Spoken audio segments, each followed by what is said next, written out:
এই গোস্তের গামলাটা দে, তুমি খাতে দি। এই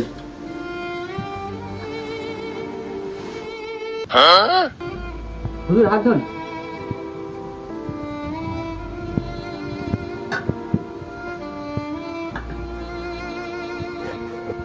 হুজুর আজ কিন্তু ওয়াজ করে একদম মাঠ কাঁপা ফেলছে, সেই ওয়াজ হয়েছে।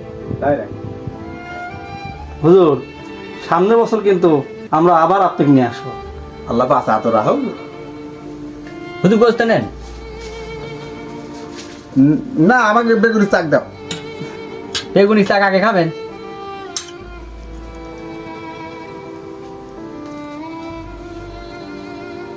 খালি বেগুনি শাক দিয়ে খাচ্ছেন, গোস্ত নেন একটু।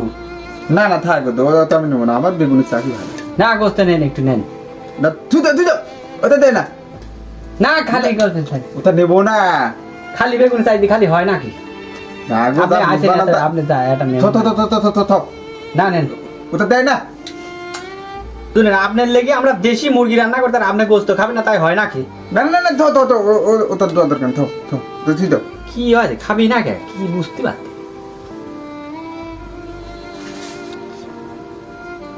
আমি শিওর গো, এই রান্না বান্না সব আজ পুরুষ মানুষ করেছে। এই হুজুর তো বেকায়দা হুজুর, এ রান্না পুরুষ মানুষ করেছে টের বাড়ি কেমন হুজুর?